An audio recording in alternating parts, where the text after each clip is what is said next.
ایوارا باش چاقا بخیر تماشاوان هجا کردین آناتولیا ناوین نیوان دلال و بخیر هاتن سر وشان پیکان تیوی برنامه جن و هنر هیرو نیوان ما پر قیمت هنه سالا چی نیوا چاقانا یکی هشت آداره ما پروگرام آخی یکمین دست بکر هیرو سالوگر پروگرام میجی یعنی روزبونا پروگرام میجی هم بینی هم دبینی روزبونا پروگرام میجی هیرو پیروز بن وقت من گویی هیرو نیوان ما پر قیمت هنه همه هشت آداره به هفرا پیروز کنی مخابن اما روی پر خمگین راج در باست بنی ام بکنی نکنی جیان بردوامه ارهجی ده حتی هیرو براستی یادن ام بینی بنه ام تنگی هات نیخه ام دبینی یادن روجا و روی آخه نرمال دوام کنی چقدر دلی مدن نیجی ام هیرو هشت آداره به هفرا قال بکنی پیروز کنی جنا امینی دا حتی ناگهان آکارسل جناگهان آکارسل دا اوین گویی گلک جنین بقیمت دوا چند رو نادهات نکشتن اما آناج به بیرتینی بجنخه لبر وانجی دتاوینی نیوان خه یک به یک اون نسار اکرانه وقت مگوتی همه هیرو هشت آداره به هفرا پیروز کنی نیوان ما حکمیه devrim eğer hatı be az nazanım henek de problem jihe bu naji jmara telefon dike Dilan Erdoğan hem Dilan Erdoğan onun sar ekranı Dilek Yıldırım Sevgi Güçlü Canan Nergiz Sultan da nivaneme per kıymet hecab merana hikmeye jmara telefon dike nazanım az çıbıkım dakika ببرن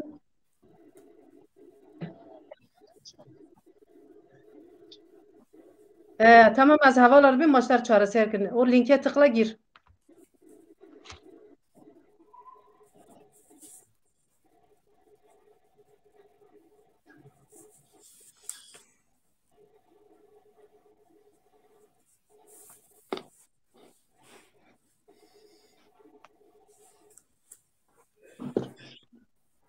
Dengemin ne hat az bağırım. مخابن حکمیه هوال هنک ده تکنیک ده پروبلم در کتیه اگر چاره سر بکه اوجی تاوا مبه حکمیه devrیم Konya il eş başkanı bu. Ma dixwast ew jî were teva me be hîro heştê adarê me re pîroz ke û çûbû ciyê erdhêjiyê me dixwast we kampanyek çêkirî ji me re hinek qala we bike. Ez bawerim ê çareser bike were ew jî teva me be. Ez dixwazim peyama we ji bo heştê adarê bigirim bi dîlanê dest pê bikinî. Tu bi xêr hatî ser çava hatî heştê te adarê pîroz be. Dengim te? Merhaba. Dengtiyay. Merhaba. Gelek spas Bide dikim. naskirin destpêkê de hinek xehendik bide naskirin. Berê jî Erê. dîlan hatî programa me mecbîr kiribû dibe ku em dîsa nas bikinî. Kerem ke. Ji Türkiye li Ankara dinîşim. Bolam lîra.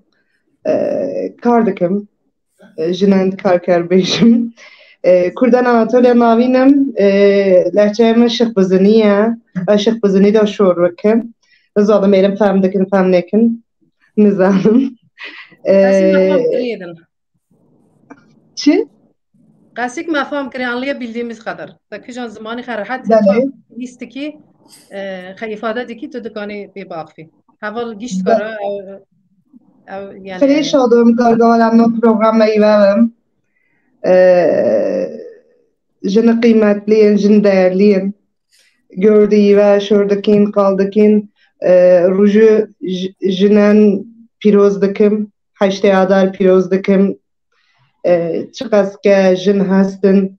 Kardaki emek dedi, daygiriki ragi jinen jiyan piroz dikim. Heşte adare li Türkiye rayma fere kaldı bu. Yani çünüşüm la Türkiye jingel hanerek zulüm devinen, hanerek la pişt devinen, la pişt Amerikal devinen. Gerek hükümeti ire, gerek zihniyeti ire jingel la pişt dilin hartım. İmajı mücadele raya dikin ki dengi jingel kirin, dikin ki jingelci la verven, la karın, la şungelven, raya mücadele dikin.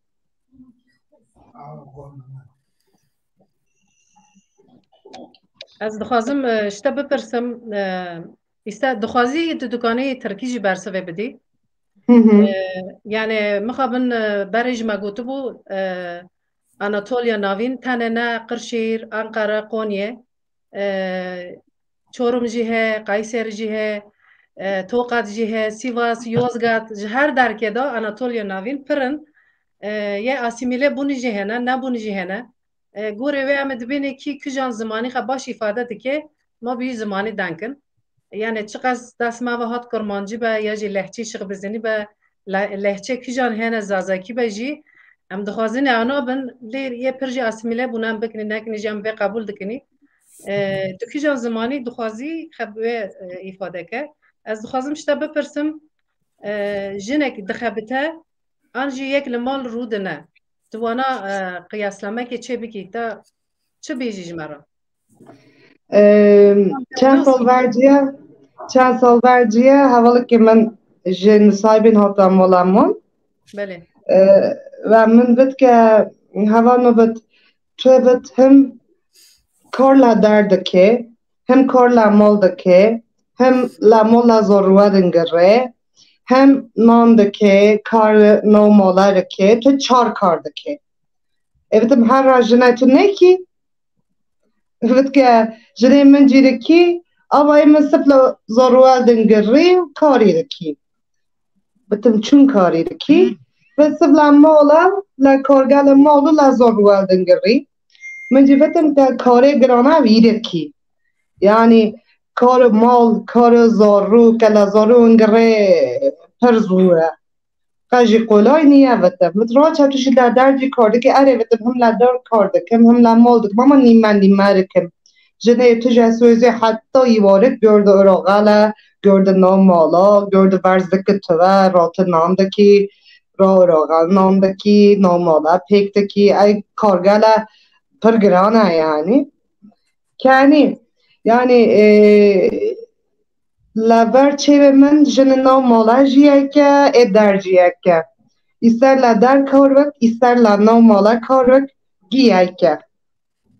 Yani karın olmalar jî girana. Türkçe bejim. Yıllar önce bir arkadaşım Nusaybin'den evimize geldi. Bana dedi ki, Eval dedi sen dedi ne kadar çok iş yapıyorsun. Yani nasıl yani dedim. Sen dedi hem dışarıda çalışıyorsun, emek veriyorsun. Hem ev işi temizliği yapıyorsun, hem çocuğa bakıyorsun. Hem yemek yapıyorsun. Saydım üst üste koydum 4 iş. Ben de dedim niye senin eşin yapmıyor mu sanki? Benim eşim ne yapıyor sanki? Benim eşim çocuklara bakıyor, ev temizliği yapıyor. Benim eşimin yaptığı bu kadar. Ben de ona şu cevabı verdim. Dedim ki senin eşin profesyonelce yapıyor dedim. Yani senin gözünde 2 iştir ama gayet profesyoneldir. Ben dedim yarım yarım yapabiliyorum hepsini zamana sığdırabilmek için. Bir işi tam anlamıyla yapamıyorum yani. Hayat beni buna mecbur kılıyor. Yarım ev temizliği, yarım çocuk bakımı, yarım iş çünkü zamanı 4'e böldüğümce bu kadar yetişebiliyorum. Ama senin eşin profesyonel bir iş kadını ve benden çok daha fazla emek veriyor. Bir anda gerçekten kendine adamış çocuğa bakıyorum, o 5 çocuğa bakıyor. Arada böyle bir fark var diye izah ettim. Yani elbette ki karı derci zura çünkü la derci jin cehide gerin, la ekonomiye jî geringire, la hiyerarşiye kargel jî geringire, jingel tim la diyavin. Yani maaş pare jinev pare Amerika asla yek niye. Pozisyona kare sales manager yani genel müdürü jinu genel müdürü Amerik asla yek niye. Hem pare Are asla yek niye. La tırsıp la Türkiye me la dünya giyen çöve. Bele rastım. Ay tabii pır xirava ama jengel herke xwandin don, herke mücadele don, herke xweyan erkeftin ve der aya jaya vazgeçmiş dibin çün dibin dijin ke min hastim min liram min hastim min ve hakkılım min la ser pam la ser pam min 4 5 6 kar ve yek görekim Bele. Türkiye kella var min diviste kes niye minim az Rastım. Demek min peyvat bihîst li Almanya min digo Almanya ciyekî demokrata, ciyekî sosyala min bîst û jin û mer doktor mesela wek hevde maaşê xwe neyekin. Ez bi rastî yani şaşmam yani. Min digo yani tenê li Tirkiye ya jî cihekî orta doğuyan bênê weng bû na li her derkê weng bî. Ez bi rastî niha çê dikin yani dikin düzene ama nizanim kîngê were welatî me jî em ê ka bibînin. Gelek spas ji bo peyamete em dîlekê heynî. Dîlek ji xêratî em heştê te adarê ji pîroz dikinî. Em peyamê tê heştê adarê bigirnî destpêkê xwe biçûk me bide naskirin bi kirtasî em te nas bikinî. Dîlekî. Ez nikarim Kurdî dankim. Tamam. Ez pê çor me bim ama ez bim belki ez jî Asmîlê bim yani zimanê me Asmîlê bûye ama ez fam dikime başê ez zanim. Herhalde öyle başa. Ben Ankara'da doğup büyüdüm ama Çorumlu Kürtlüyüm. Yani Kürden Antalya Novin. İşte şöyle söyleyeyim, farklı sivil toplum gruplarında aktif olarak çalıştım. Son olarak da hani işçi olarak da aynı zamanda bir sendikada görev yaptım uzun yıllar ve işte yani hani demokratik kıyım öyle söyleyelim. Onun ardında biz de Avrupa'ya oğlumla beraber göç etmek zorunda kaldım. Şu an burada devam ettiriyorum yaşamımı. Müzikle uğraşıyorum biraz. Onun dışında yani kadın emeğinin her alanda olduğunu Dilan arkadaşım belirttiği gibi biz bunu içselleştirerek bilen insanlarız. E, Yani bir ucundan tutmaya çalışıyoruz herhalde, yaşamaya çalışıyoruz. Ben öncelikle bütün yani bu Jinjiyan Azadi sloganına şiarıyla yola çıkan, bu yolda bedel ödeyen bütün kadın arkadaşları başta kadın arkadaşlar ama bu anlamda bütün insanlığı diyeyim. Yani ayırmıyorum. Ben çünkü çok cinsiyet ve farklı etnisite ya da işte bu tarz şeylerden çok ama bu Jinjan Azadi sloganını bütün dünyaya aktarmaya çalışan ve bütün dünyanın kadınlarına şiarı olmaya devam eden bu slogana emek katan bütün herkesi selamlıyorum. Ve emeklerin önünde de saygıyla eğiliyorum. Bu arada katılımcı diğer arkadaşları da 8 Mart'larını kutluyorum. Gelek Bu da olduğu spas için ji bo mutluyum. peyamê te xweş. Em niha gîtarê te di hemzê te de em dibînin. Em ê niha Evet. muzîkê ji te guhdar bikin. Evet. Ez dixwazim ji te bipirsim Dilek. Cinsiyet özgürlüğü nedir sana göre? Yani hani ben bunu cinsiyet özgürlüğü olarak ayrıştırmayayım. Çünkü ben cinsiyeti esas alan bir anlayış içerisinde değilim. Yani bireysel olarak fikrimi söylüyorum şu an burada. Biz zaten cinsiyet özgürlükçü bir patriksmanın devamındayız. Tabii ki biz şunu da söylüyoruz. Yani şöyle söyleyelim, mağdur olan, yani şu an mesela biz pozitif bir şekilde biliyoruz ki kadınlar mağdur ediliyor. Erkek egemen sistem diyorum ben. Ve bu erkek egemen sistemin şu anki müdahilleri erkekler olduğu için kusura bakmasınlar, onları da tabii ki devletleştikleri zaman hedefe alıyoruz. Ama erkeğin içine giren, hegemonyasını kuran bütün anlayışlar benim için aynıdır. Ben bu noktada biraz böyle cinsiyetlere çok takılmıyorum, açık söyleyeyim. Ama cinsiyetten doğru mağdur edilen insanların yanındayım, canların yanındayım. Ve biz zaten Bu bu da en çok şiarda böyle kadın. bir şey. Toplumumuzda bu da en çok kadın, yani mağdur edilen kadındır. Yani şu an kadındır, evet doğrudur. Üçüncü cins arkadaşlar için de bu geçerli. Yani farklı, ben şöyle söyleyeyim, biz herhangi bir imlere, iyilik ekleri denir mesela. Karım, işte bacım, anam, hani örnek veriyorum. Mumlara ben çok şey yapmıyorum. Ya da işte hani buradaki şeyleri kırmak gerekiyor. Biz bütün olarak ekolojik bir yaşam için ve birlikte yaşam, nefes aldığımız bu dünyada birlikte can alan, yani can taşıyan, nefes alan bütün canlılar için birlikte nefes alan hepimiz için mücadele ediyoruz. Yani bizim mücadelemiz aslında böyle bir mücadele. Bunun bence hani altını da doldurmaya çalışıyoruz kendi çapımızda ya da gün geçtikçe ufkumuzu açmaya, bilinçlenmeye, öğrenmeye ve direnmeye devam ediyoruz hep birlikte. Ben öyle düşünüyorum. Evet, teşekkür ederiz. Cihan Azadi sloganımız artık tüm dünyaya mal oldu. Tüm dünyada yankılanıyor. Bu Jina Amini'nin öldürülmesiyle maalesef daha da etkinleşti. Tüm dünya artık bu sloganı haykırıyor. Çok değerli bir slogan haline geldi. Biz Canan'la devam edelim. Canan düştü mü acaba? Canan yok herhalde. Ben buradayım, duyuyorum seni. Tamam. Biz seni de kısaca tanıyalım. 8 Mart'la ilgili senin de düşüncelerini alalım. Senin de 8 Mart'ın kutlu olsun bu arada. Tekrar hoş geldin. Teşekkür ederim. Bu arada herkesin 8 Mart'ını kutluyorum. Ben Köln'de yaşıyorum. Otobüs şoförüyüm. 2 çocuk annesiyim.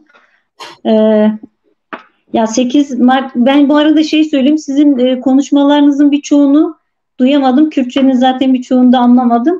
Çünkü sürekli kesiliyor bendeki hat. O yüzden kusura bakmayın eğer tekrarlamış olursam bir şeyi. Tamam, sorun değil. Onlar arada olur, teknik şeyler. Ya ben 8 Mart hani benim için 8 Mart kadınlara çiçek alınan, hediye alınan, böyle içeriği böyle boş şeylerle doldurulan bir gün olarak geçmiyor benim lügatımda. Açıkçası 8 Mart'ın özelliği hani 120 kadının bir mücadele uğruna öldürülmesiyle ortaya çıkıyor ve bunu hani sistem bunun içini boşaltıp hani kadınlara hediye alınmalı, Kadınlar Günü'nü kutlamanın farklı amacını, yani o koşulları oluşturuyor. Onun için bana göre 8 Mart'ı insanlar öyle değerlendirmemeli. O bir mücadele günü ve insanlar gerçekten alanlarda olmalı. İnsanlar gerçekten örgütlenmeli. gerçekten hani yani bunu pazarlamanın, kullanmanın bir aracı olmamalı 8 Mart. Yani bunu bilinçli en azından kadınlar bunun bilincinde olmalı diye düşünüyorum. Sen Kayserili olduğunu söylemedin. Ben özellikle onu söylemeni bekliyordum.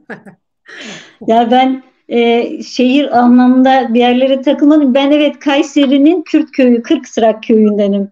Yıllardır da Yani Almanya'da biz yaşıyorum. Çok uzun PKK yıllar. olarak da bütün İç Anadolu Kürtlerini kucaklamaya çalışıyoruz. Bir araya toplayıp birlikte mücadele etmek istiyoruz. O yüzden her yerden Kırşehir, Ankara, Konya, e, Çorum, Kayseri, gönül istiyor ki şu anda her yerden bir kadın arkadaşımız olsun. Ancak bu kadarına ulaşabildik. İnşallah daha da sayımız çoğalır. Daha da büyürüz. E, Orta Anadolu Kürtleri diyelim. Arkadaş uyardı. Ben sana da şeyi sorayım.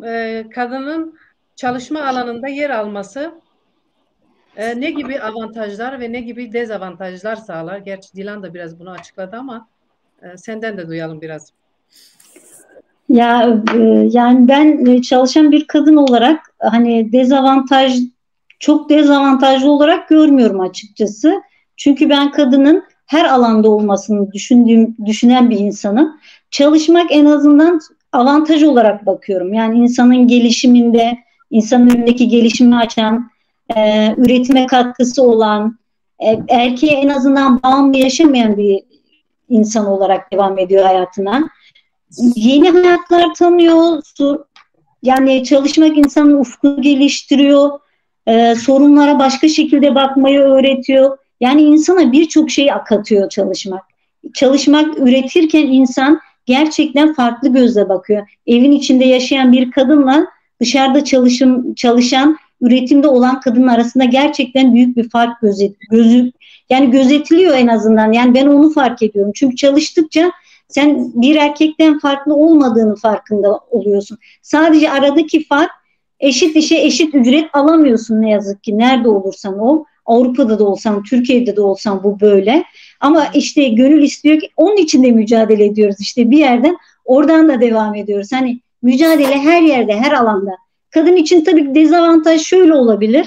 Çocuklu annelerin genelde dezavantajı, işte çocuk evde olduğu için bir yükümlülük bir kat daha fazla oluyor. Yani sen evi düşünmen gerekiyor, çocuğu düşünmen gerekiyor, işi düşünmen gerekiyor. Tabii ki eşlerimiz yardımcı oluyor. Tabii ki eşlerimizin büyük bir katkısı var ama yine de bir kadın olarak, anne olarak daha doğrusu, tabii ben bunu ayrıştırmıyorum. Kadının en büyük güzelliği ya da ne bileyim üretkenliği doğurmaktır da diye düşünüyorum. Anne olmak büyük bir üretkenliktir bana göre ve gerçekten üretimin içinde olduğunda, kadın kendini geliştirdiğinde emin olun çocuklarını da farklı yetiştiriyor, çocuklarını da farklı geliştiriyor ve bir toplum, kadın geliştikçe toplum gelişiyor.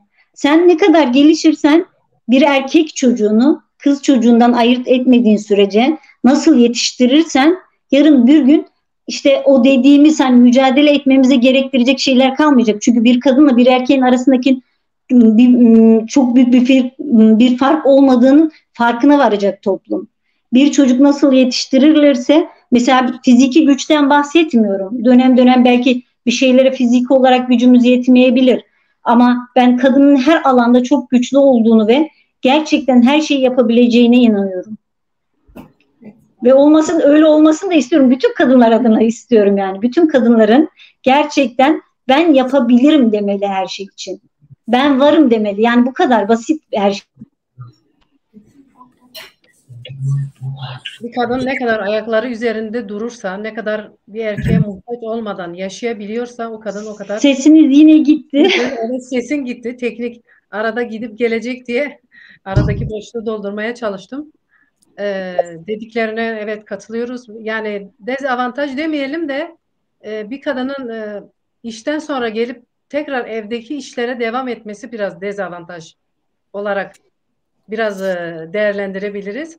Eğer ki tabii ki bir erkek gelip evde eşiyle birlikte evdeki işi ortaklaşa omuzluyorsa o zaman tabii ki diyeceğiz ki yani kadında bir dezavantajı yok diyebileceğiz o zaman.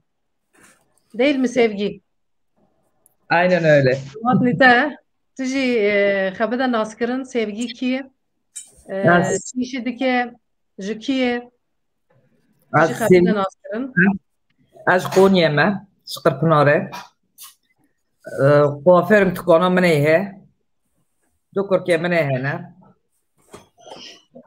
Acı daha saat çalışmıştım. Acı şu başı vurtema mal işte koruk, yemek, bulaşık, temizlik derken zaman öyle geçiyor. Yani tujî te hîn îşa mal jî dikî daha Mecbur. saeta jî dişixilî. Li Mecbur. mal yardımı alîkarî bi te dibe.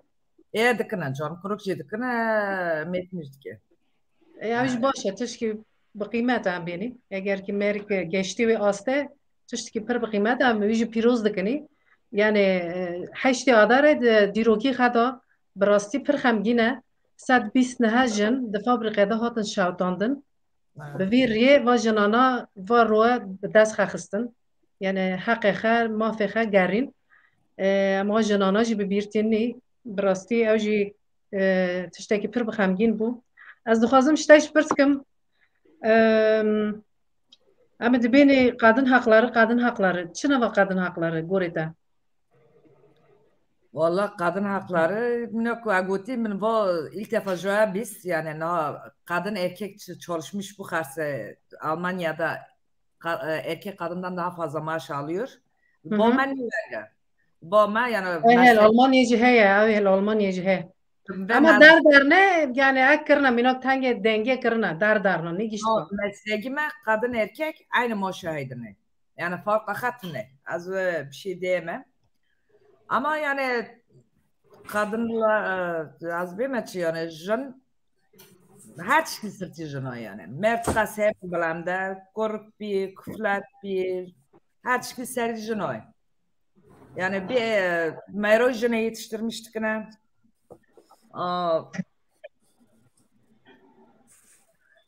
Ben tıkandım. Yani merci tenge sunce jena jî yani tu dibe jene mera yetiştirmiştik ne minak kaçka ayrı yetiştirmiştik ne laka ayrı yetiştirmiştik ne beni. Sunce jena ne tu merki tu ve noki tu merki işte avşe jena bu işe kaçka tu loki tu hur tu vengi yani çocuklar erkek çocukları pohpohluyorlar. Grubu su gırdon evlenmişler az mermezin ki karıyordum nokum az mermez var nokum yani süncü eji yeper jenoday. Maçır bakın peki jin maçır bakın. Vallahi az kaç ki karlo ki karı yetiştirmiştik mi kaç kim çıt ki karsa elimde hatun dasmada az blok kaçtık mı az döme kaç ki karsa az sıfıra topu kötü veriyordum ki çi karsa tü veriyorum peki çi hakikaten karsa kaç kim cevap hakkı ben yani hatun dasmada az kaç ki karlo ki yek tıgırma. Yala ya doğru cevap yani. Yani. Nakin mer tane bu darva dibegi her tuşkara işte darva bigere ama gerçek mutfakta da işe bakın, xarine çekin, temizliği bakın. Yani gerek ne vengbe, gerek vana var ne guhartın. Doğru. Ya sizce meşte, jınık mı kaçka xaycı loki xaycı yek bagırın. Ma loki xatan yak nakın. İnşallah sual meronaj garbu evlenmiş bu xarsa ona göre değeri dına doki xaya bijinki xadınji, xongi xadınji, bu kuflat xadınji. Ya heri mühim cevap. Spas bu peyamete ji amarni Sultan dengemete. Tamam. Tijib khairati. Haşi te adariş piroz be. Em tejib bikirtasi nas bikini. O peyameti haşti adarê bigirnî. Zor spas. Ez vegiyo silav dikim jinên delal. Jinên Anatoliya navîne delal. Hûn ji xêr hatine. Navê min Sultan Dak. Ez ji Qirşêrê Kurda Çolê me. Çol ciyekî din e ji bo wê em navê xwe dibêjin ji bo ku Kurd tane yani Qirşêrê alî Qamanê jî Kurd hene em yani mirov demek dibêje ki em Kurda Çolê ne hinge yani dizane ki kujan mintiqê de em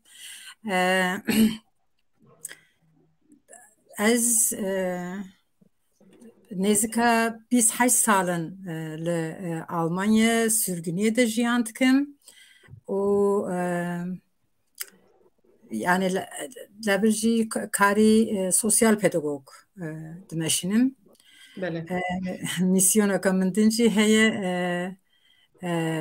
rexistana me pekanda minci girtiye o az hevsurake pekan Almanya'ma. هر بجی هر سروک ما از بیم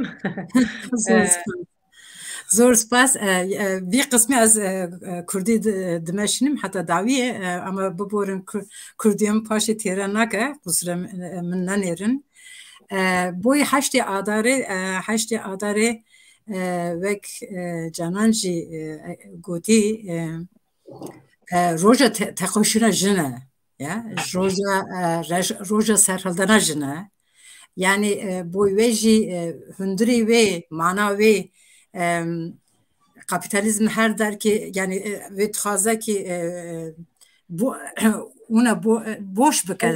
Öndürü ve bağla bıkar. Bağla bıkar zor spas. O gerege em şiar bin yani ev roja na roja mina roja din roja dayka nizam baba nizam tem diyariye bıkırın çiçeka bıkırın paana nene piroz kırın. Hatta jinu mer nevek hevin gerege berxodana jin berdevam bike. Jbolvej ecdibejim haşti adari roje jinen ketkar roje jinen şoreşvan piroz bam.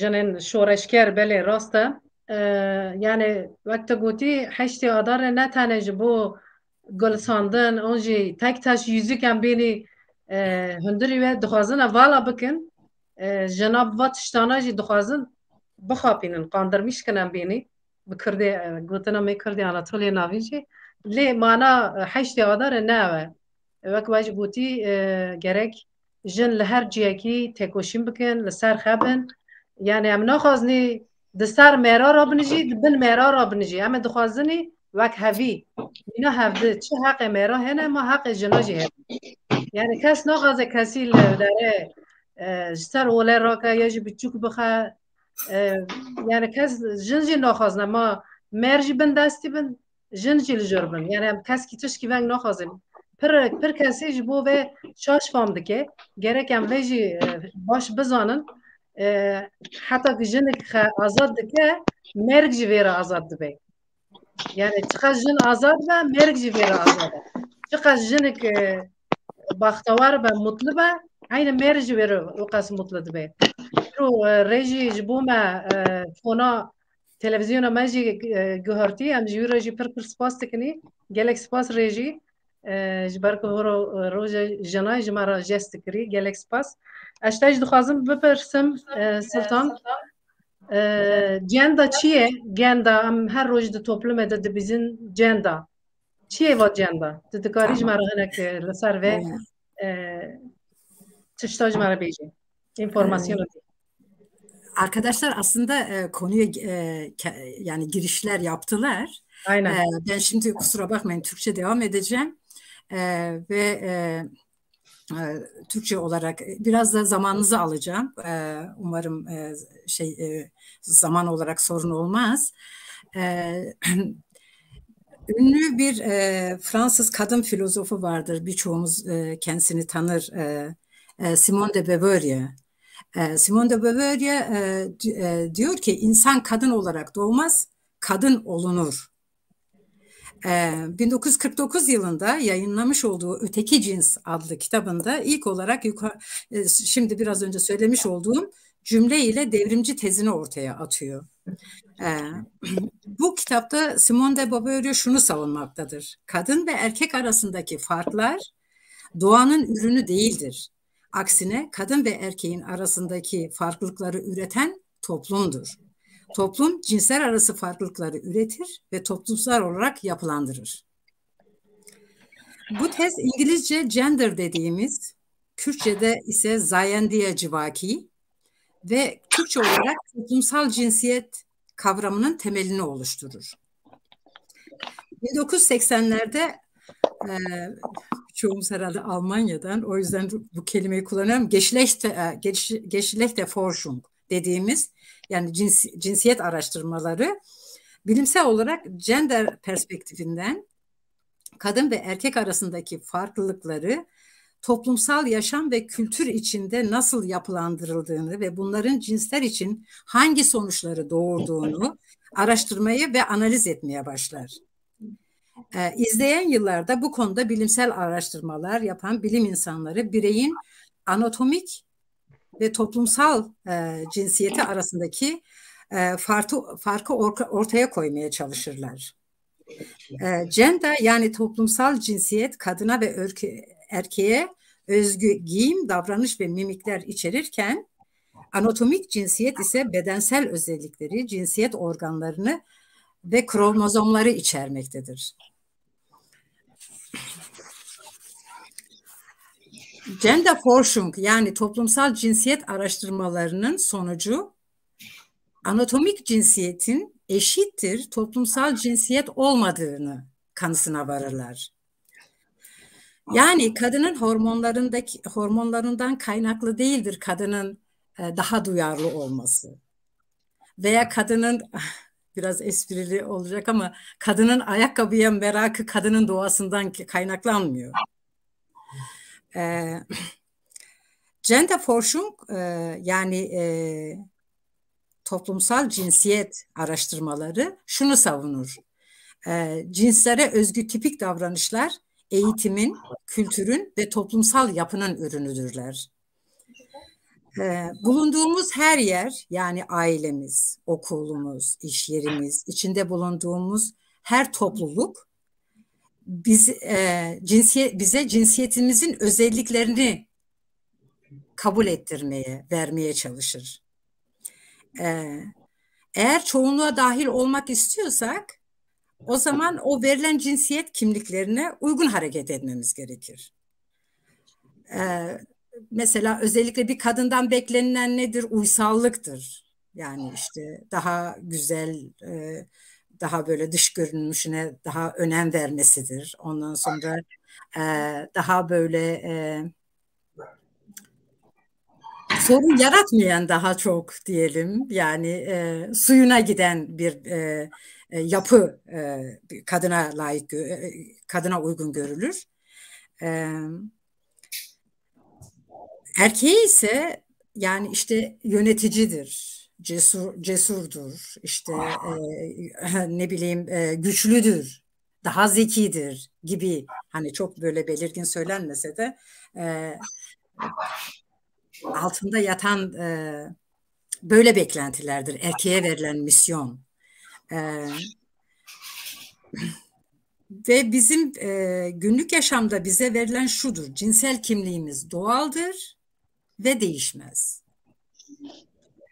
Oysa ki tarih içerisinde kadınların, erkeklerin her toplum içindeki rolleri, hem giyim biçimleri hem de rolleri günümüzden çok farklılıklar gösteriyor.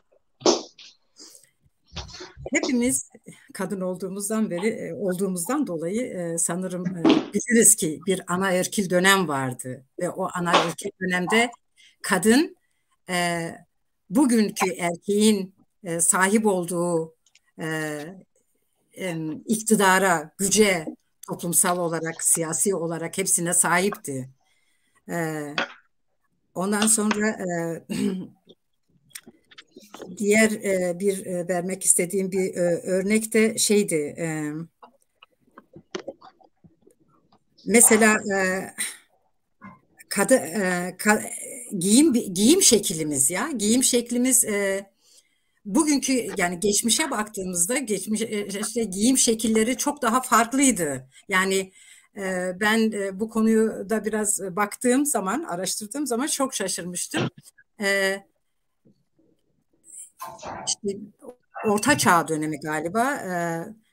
Erkekler Avrupa'da bu asil sınıf, asiller ve ya krallar işte falan, onlar topuklu ayakkabı giyiyorlarmış. Ve topuklu ayakkabıları da bugünün, yani o topuklu ayakkabıyı keşke resmini şey yapabilmiş olsaydım, gösterseydim. Fiyonklu falan yani. Bugünün tam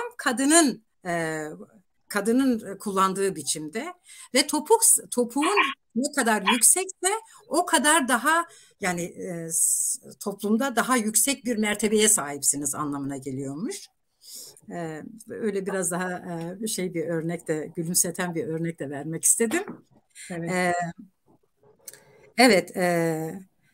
Yani bilmiyorum, şimdi ben buradan Kürt kadınına geçeyim mi, geçmeyeyim mi onu bilemiyorum zaman olarak. Sana bırakıyorum Çiğdem. İstersen ikinci bölümde devam Biraz edelim. ondan da bahset istiyorsan da ikinci bölümde de devam edebiliriz. Bu önemli bir konu gerçekten. Yani bundan şunu anlıyoruz. Bazı şeyler doğuştan değil ya da biyolojik değil, tersine sonradan öğretilen şeyler olarak algılıyoruz. Evet, Yani işte biraz da anlatılmak arkadaşımız istenen Sevgi Hanım'dı galiba. Kızını oğlu gibi oğlunu kız çocuğu gibi yetiştirdiğini, onun ya çocukları arasında bir cinsiyet farkı koymadan aynen. yetiştirmeye çalıştığını. Çünkü ileride de onunla yani bu aynı zamanda sosyal olarak, psikolojik olarak da kadın ve erkeğin eşit olma ya da eşit davranma olgusunu getirecek yani. Evet. Bizim toplumumuzda şey vardır mesela jın jın gotiye mer mer gotiye. Herkesin rolleri kendine göre biçilmiş şeyleri var yani. Kadının rolü farklı, erkeğin rolü yani bunun giyiminden, kuşamından, her şeyinden yola çıkarak bir sürü farklılıkları ortaya koyuyor. O İstersen zaman ikinci istersen şimdi girelim biz o konuya biraz. tamam. Kerem. Çünkü ikinci konuda istersen öbür sorunu sorabilirsin. Yani bir küçük bir şey söylemek istiyorum. Buyur. Erkek arkadaşlar bugün bizim programımızı paylaşsınlar. Bunların görevi bugün o olsun. Programımıza destek olsunlar. Programı YouTube üzerinden, Facebook üzerinden abone olsunlar. Programımızı paylaşsınlar. Bugünkü desteklerini böylece biz kadınlara sunmuş olacaklar. Gelek spas, Kerem Kahabal Sultan. Ya. Yani senin demin söylediğin jin gotiye mer gotiye. Yani Böyle. orada kadının rolü ayrı, erkeğin rolü ayrı. Çok yani bu atasözümüz bunu gösteriyor. O kadının yani klasik bizim Kürt kültüründeki kadının bizim annelerimizin, ablalarımızın veya onların anneannelerimizin yaşadığı şuydu. Yani iyi bir ev kadını olmak, iyi çocuklar yetiştirmek, iyi misafir ağırlamak yani çok önemliydi. Büyüklerine yani ailenin yaşlılarına, hastalarına bakmak. Yani ev içerisinde yani dışarıda olmayan ev içerisinde. Oysa ki aslında çok yıllar öncesi Kürt toplumunda bazı İngilizce olan kaynaklar şunu söylüyordu. Biz öğrenciyken, ODTÜ'deyken o kaynakları bulmuştuk. Kürt kadını dönemi içerisinde aslında o dönemler, bu dönemler çok eski dönemlerden bahsediyorum. Belki işte 1000 yıl öncesi bir süreç. Kürt kadını aslında çok güçlü.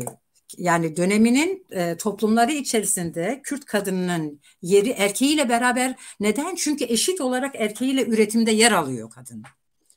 Yani üretim şekli, üretim biçimi, üretimde yer almak kadının veya erkeğin rolünde çok belirleyici bir etken. Ve ama sonraları tabii bu gittikçe eve hapsolmak, yani ev içerisindeki rolümüz ister istemez böyle bir sonuca götürüyor. Fakat Kürt özgürlük hareketi ile beraber kadının Kürt özgürlük hareketinde özellikle 70'li yıllardan itibaren, daha öncesi de kusura bakmayın biraz dağınık konuşuyorum. Daha öncesi de önemli Kürt kadın kişilikleri var.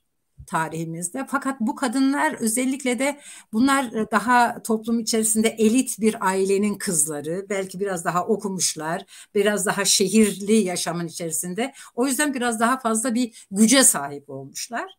Ama genel olarak Kürt toplumunda asıl değişikliğin dinamiği Kürt Özgürlük Hareketi'nde Kürt kadınının yer alması ve erkekle birlikte özgürlük için savaşması ve orada bir sürü onunla birlikte bir sürü tabu yıkılmakta. Yani saçının teli ne yani kesilmesi bir namus olayı olurken kadının Kürt toplumunda kadın erkekle birlikte dağlarda yani bu müthiş bir değişim, dönüşüm. Hatta bence daha hak ettiği kadar dünya literatüründe de dünyada da görülmüyor bu değişim. Yani IŞİD gibi dönemin canavarlarına kafa tutmuş Kürt kadını, onları yenmiş olan Kürt kadını daha layıkıyla görülmüyor bence. Ondan sonra yani demek istediğim kadının yani tamam bir savaşan kadınlar sadece değil, onun yansıması olarak yani partilerde yer alan kadınlar, öğrenciler, meslek grupları içerisinde yer alanlar, ev kadınları da yani hepsi bu kadın hareketinden, Kürt kadın hareketinden çok etkilendiler, etkileniyorlar ve toplumdaki yeri kadının çok çok değişti. Yani artık hemen hemen her alanda söz sahibi ve erkekle yan yana mücadele eden, eşit göz hizasında mücadele eden bir Kürt kadını var. Tabii ki daha bu bizim toplumun %100'ü değil ama dileriz yakın bir süreçte daha bütün topluma bu özellik, bu güzel gelişmeler yansır. Şimdilik burada bir nokta koyayım. Gelek spas canê rastî jî jinên rojava em bêne ava kirinî jinên ketkarek li rojava şer kirinî bi keda wana niha wek te jî gotî IŞİD gibi barbar bir toplulukla savaştılar ve bütün dünyaya Kürt kadının ismini yazdırdılar diyelim. Burada şimdilik biraz nefes alalım diyelim. Dilek sana gelelim. Tejmara çıkılama bir hero brastiyem prexem yinnici. Erdheciye da jüve da denge de jgirtiyaz barım. Jmara teng em beni kulame şine be yedinem beni çı.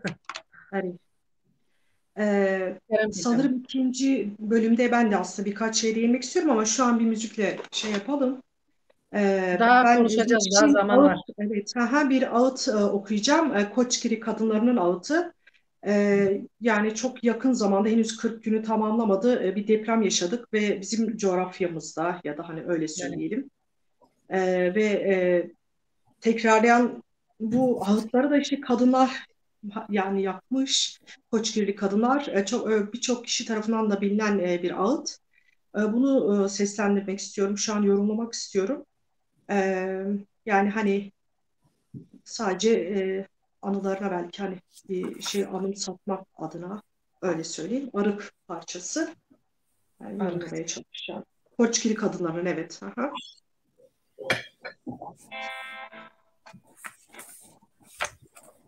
Ağrıhtı begunde sonra gavakazu zelzele bu lele ale russe ses etmezel vedan delele le lo lo lo lo Lele du seset semanan vedan lele lele lo lo lo lo.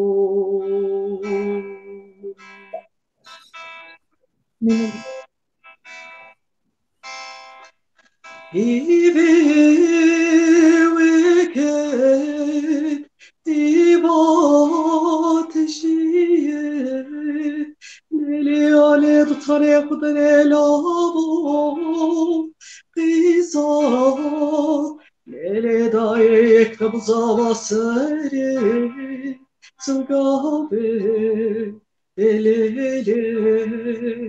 Lele Lo lo Lele daye eknabza basere Sılgave Lele Lele Lo lo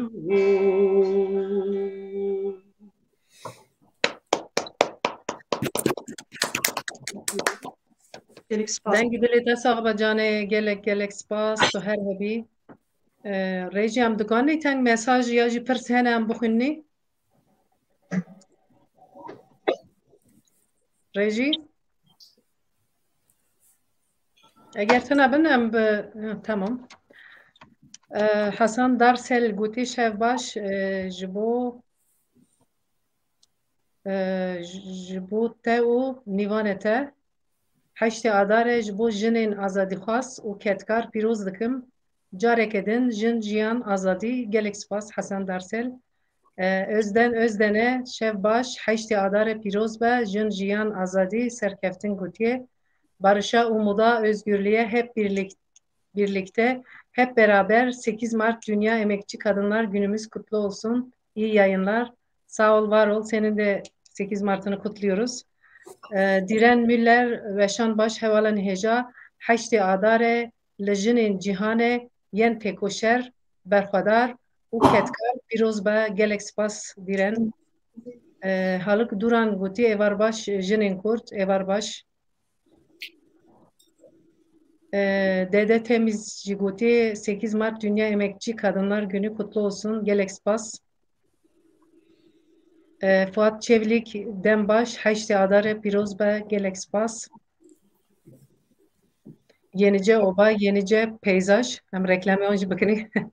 Cejna Haşti Adare de serida le jene Kurd u le tevahi jene cihane Pirozba Gelek Spas. Gül Özcan Guti Roja Jinin Ketkarin Cihane Pirozba her hebi spas. Gülan Naci Meydanoğlu Guti Haşti Adare li hemî jinên Kurd Pirozba gelek spas. Em jî ya te jî piroz dikini. Neco Altanay Guti evarbaş hevalno jin ciyan azadî roja we pirozba gelek spas Neco.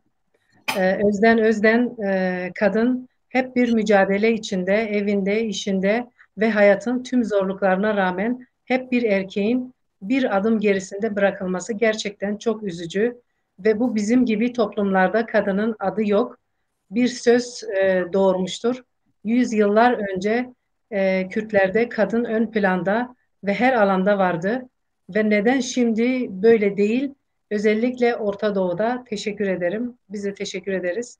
Bu soruyu cevaplamak isteyen arkadaş olursa kusura bakmayın. Ben biraz da kadını din ile bastırarak kadını kadın olarak göstermemek için de büyük baskı uygulayarak zapturap altına alındığını düşünüyorum. Sadece İslam değil, diğer dinlerde de görüyorum.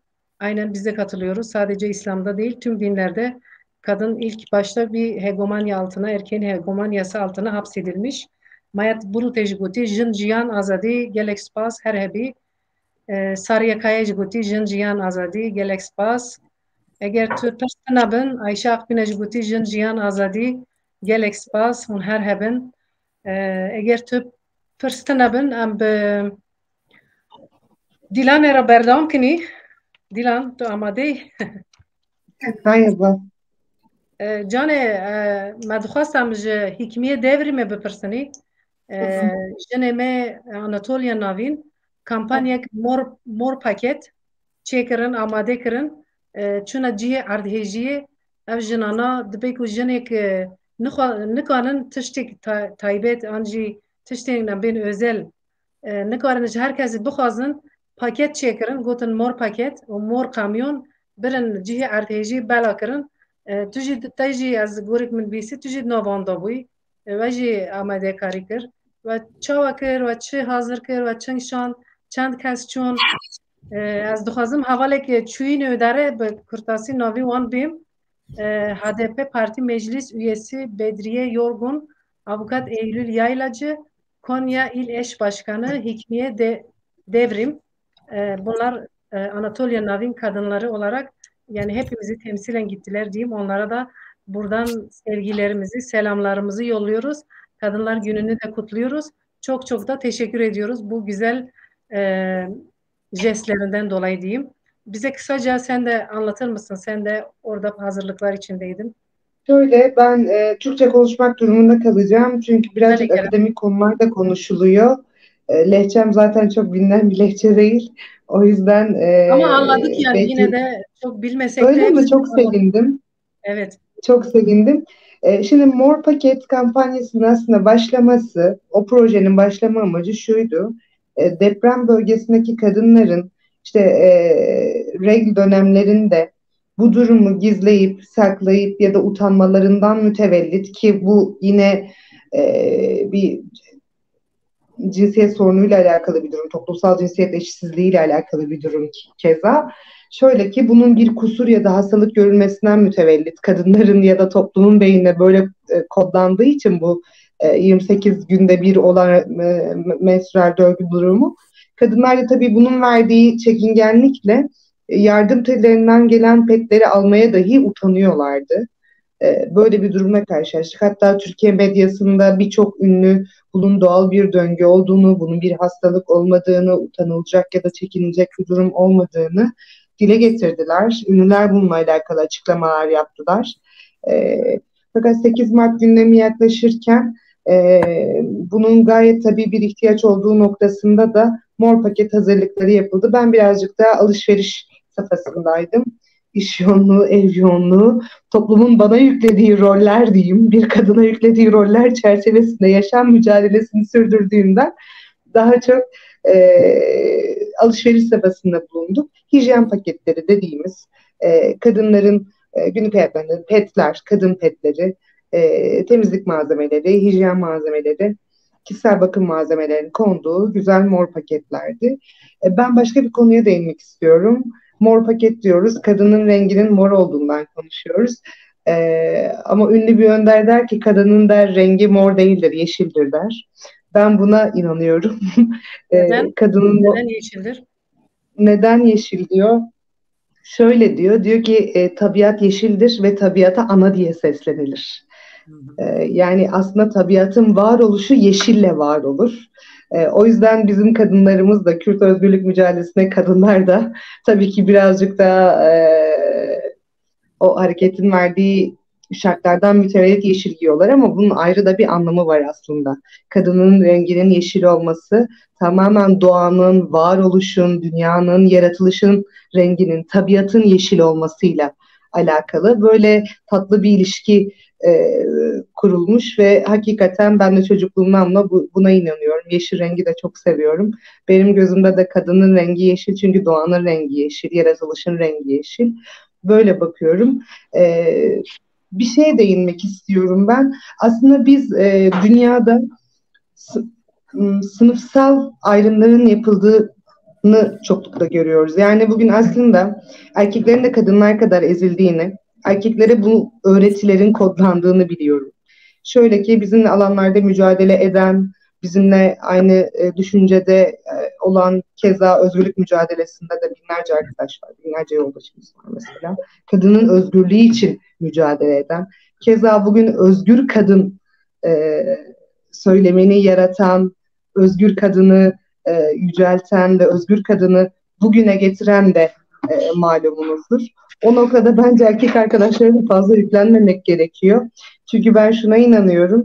Dediğiniz gibi biyolojiyle, tabiatla hiçbir ilgisi yoktur. Her şey sonradan öğrenilir ve öğretilir. Maalesef ki kadını ikinci plana atmak adına, ilkel komünel toplumlardan sonra, o kadının ilk düşürülüş anından sonra akıllı bir erkeğin işte kadının üremesinde benim de payım var, bunu fark edip kadını ikinci plana attıktan sonraki, tamam köylü kurnazlığıdır bu, bunu fark ettikten sonra kadının ikinci plana atılması da bir öğretidir yalnızca.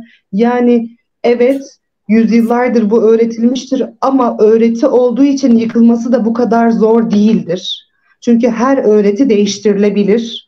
Bu noktada kim değiştirir bunu? Bizimle beraber erkek arkadaşlar da değiştirir. Yani kız çocuklarını yetiştirirken onlara bu bilinci aşılayarak yetiştirir. Örgütlü mücadeleyle biz el ele kol kola vererek bu öğretiyi değiştirebiliriz. Ya da erkek çocuklarını yetiştirirken keza cinsiyet eşitliği demek istemiyorum aslında. Cinsiyetsizlik demek istiyorum. Yani cinsiyetin çok da bir önemi olmadığını anlatarak yine bunu değiştirecek olan biz kadınlar ve aynı zamanda tabii ki diğer cinsiyetten arkadaşlarım diyeyim, sadece erkekler de demeyeyim, çünkü hakikaten LGBTİ bireyleri de bu noktada çok ciddi mücadele ediyorlar. Onu görüyoruz. En azından Türkiye'de çok fazla baskıya, zulümle karşılaşıyorlar. Ve kadın sorununa hakikaten çok dikkat çekiyorlar. Bu noktada yine örgütlü mücadele bu öğretileri değiştirecekse değiştirecek. Buna inanıyorum. Gelek spas da gelek tişten balkeş kutin, kıymet kutin. Yani az tişteki ser zeyde bikim jitine. Az dixwazim na Nergiz Canan'e bipirsim. Canan Nergiz. Dengem te. Geliyor. Tamam canım. Bir kadın gelişmek için ne yapmalıdır sence? Bir kadın nasıl Ya gelişir? bir kadın gelişmek için ne yapmalıdır? Önce kadın olduğunu kabul etmeli. Ben bir kadınım ve nasıl gelişebilirim diye üzerine bir düşünmelidir önce. Yani en çok gelişme olana bana göre dediğim gibi üretime katılarak, okuyarak, hobi edinerek, örgütlü mücadeleden bahsediyor arkadaş. Mesela örgütlü mücadeleye katılarak, ki bu insanı çok geliştireceğini düşünüyorum. Yeni şeyler denemeli mesela hayatında. Mesela ben Kürtçeyi tamam asilme olmuşuz. Kürtçeyi konuşamıyorum. Çok üzülüyorum bu konuda. Mesela diyorum ki bu yaşımdan sonra Kürtçeyi öğrenmeliyim. Çocuklarıma 2 kelime de olsa Kürtçe konuşabilmeliyim. Yani bu gelişmenin önünde hiçbir engel olmamalı bana göre. Yani yaşamımızın her alanında gelişebilmek için çaba sarf etmek gerekiyor. Yani insanın istemesiyle ilgili bir şey.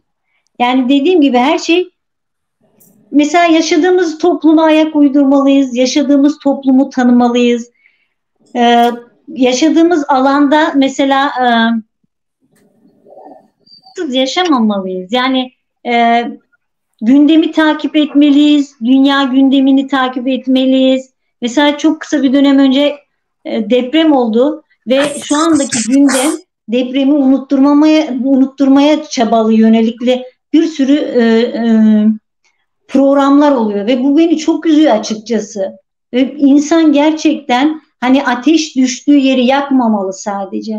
Bütün insanlar için, bütün insanlar onu içinde hissetmeli, o acıyı, o insanları, o kadınları, o yaşadıkları sadece annesiz babasız kalan çocukları düşünebilmeli insanlar. Ve gerçekten çözüm üretmeli. Yani çözüme yönelik bir şeyler yapmalı. Örgütle çalışmalı. Bir şeyler yapmalı, yani bir işin ucundan tutmalı.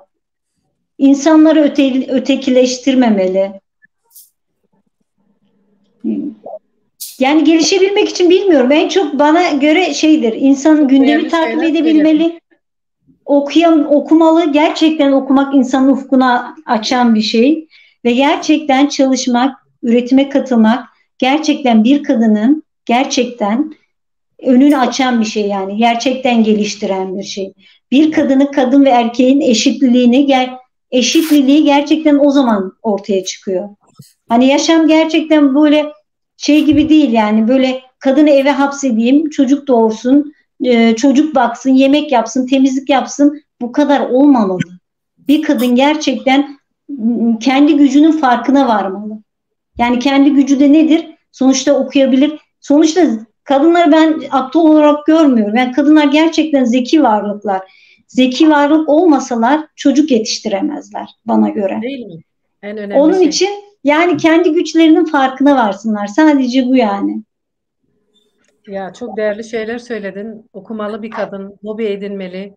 Yani güncel olayları, gündemi takip etmeli. Bunlar gerçekten kadının gelişmesinde önemli rol oynuyor, önemli katkılar sunuyor. Bunlar çok önemli şeylerdi. Güzel mesajlar verdin. Sağ olasın, var olasın.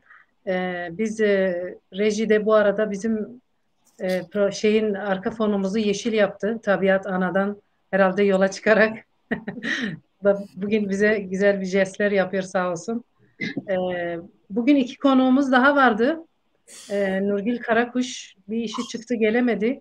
Hikmiye arkadaşın teknik sorunu vardı. Bilmiyorum halletti mi? Eğer hallolduysa programa alabiliriz onu da. Reji, dengemde herhalde hallolmamış. Gelmemiş, tamam. Bir şiirimiz vardı. Acaba onu yayına alabilme imkanımız var mı? Yok mu Reji? Onu yoksa o zaman biraz mesaj okuyalım. Cihan Beyli, HDP, örgütlü kadın, erkek egemen kültürün değişmesinin temel momentidir. Hem kadın hem erkek açısından bunun farkındalığı, özgür yaşamın neden kadın eksenli bir yaşam ile özdeş olduğunu anlamak için gereklidir. Örgütlü kadın erkeğin değişim ve dönüşümünden sorumludur. Erkek de böylesi bir kadın gücünün öncülüğünde kendi doğası ve özgürlük ile buluşacaktır. Nagihan Akarsel'in bir sözünü bizimle paylaşmış sağ olsunlar. Nilüfer Kaya, fazla uzağa değil de öncelikle bizim kadınlara odaklansak farklılık yaratma ihtimali yüksek olur. Hepinize sevgiler, saygılar. Gelek spas Nilüfer Rojadaji Pirozbe, Gül Özcan, erkekler çok akıllıdır. Hemen bildiler kadının ulaşılmaz yeteneklerini. Bu yeteneklerin farkına vardıkları gün erkek egemenliği başladı. Dini kullanarak kadını her konuda bastırdılar. Kadına rol verdiler. Kadına bu rolün dışına çıkmaması için bilgisiz bıraktılar. Bilgi güçtür ve bu güce sahip olmaları için köle rolünde baskı ve korkuyla esir tuttular. Din ve erkek egemenliği kadınlarımızın kendilerini değişmesi ve dönüştürmesini engelledi. Çok doğru bir tespit. Mehe Ekerson, bu coğrafyada özgürlük ancak kadının özgürleşmesiyle olacaktır. Kadınların da bunu başaracaklarına inancım sonsuz. Teşekkürler. Gül Özcan, ilk önce kadın ekonomik olarak bağlı olmayacak, feodal yapıları çiğneyip çalışmalı, kendini ve çocuklarını geçindirebilecek güce sahip olmalıdır. En önemli noktalardan birine değinmiş. Fuat Çevlik, kadın ve erkek eşitsizliğinin temelinde binlerce yıllık ataerkil erkek egemen kültürü ve iktidarı görmek gerekiyor. Toplumsal rollerin kendi başına belirleyici olmadığını, örneğin kadın ev ve çocuklarla ilgilenirken erkek dışarıda çalışarak ev ekonomisine katkı sunuyor. Bu anlamda sistemi sorumlu tutarken buna karşı başta kadınlar olmak üzere tüm toplumsal kesimlerin ortak mücadelesiyle eşitsizliğe aşabiliriz demiş. Gelek spas. Ez bavarım vıqaskun mesajıma. Nivaneme ez bavarım notun neneci.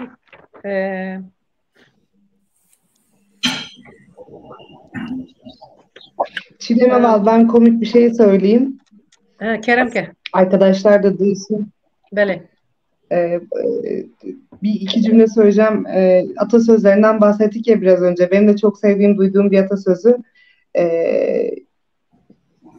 Galiba şerşere çijine Bizana çimere. Yani aslan aslandır. Erkek de olsa kadın da olsa aslan aslandır. Mevzu Aynen. çok önemli bir detay. Yani orada aslında cinsiyetin hiçbir önemi olmadığını belirten bir detay. Ama işte toplumun kadına yüklediği roller yapmak zorunda kaldıklarımız noktasında sabah 6'da uyanıyorum. 8'de kızımı okula bırakıyorum. Oradan koştur koştur işe geliyorum. 2 işi birden yürütmeye çalışıyorum. Ticaretle uğraşıyorum bu arada. Akşam eve geldim, çocuğu yedirdim vesaire derken çocuğu uyutuyorum. 3,5 yaşında bir kızım var benim. Onu uyuturken ben uyuyakalmışım arkadaşlar. Sonra Çiğdem Eval'ın aramalarına uyandım. Eyvah program vardı diyerekten hemen gittim saçımı taradım ve programa son dakika dahil oldum. Yani beni aramasaydı uyuyakalacaktım. Şeyi anlatmak istiyorum. Ben kadının gündelik yaşam telaşının aslında yok olup gittiğini göstermek istiyorum. Buna tabii ki yine toplum bizi maruz bırakıyor. Yani özellikle ekonomik anlamda geri olan ülkelerde, Türkiye'de bizim kendimize vakit ayırma durumumuz çok çok çok çok zorlaştırıyor. Ve kalan bir son yarım saati çocukla geçirdikten sonra uykuya dalabiliyorsunuz. Yani Bu da bütün yine gün koşturarak yorgun düşüyorsun. Tabii ki yani uyuyakalman da çok normal yani. Bütün gün şey koşturmuşsun. diyeceğim ama mesela bu aslında bana öğretilen şey, şu mutfağı toplamadan da gidip içeride oturabilirim, dinlenebilirim yani. Ama ben o kadar kanıksamışım ki annemin o öğretisini, o mutfak toplanacak. Toplanmasa ölmeyiz, bir şey olmaz. Ama o Evet. mutfağı toplamak ya da o yemeği sofrayı kaldırmadan yerine geçmemek pahasına uyuyakalıyorum mesela. Bırak bir şey olmaz yani, değil mi?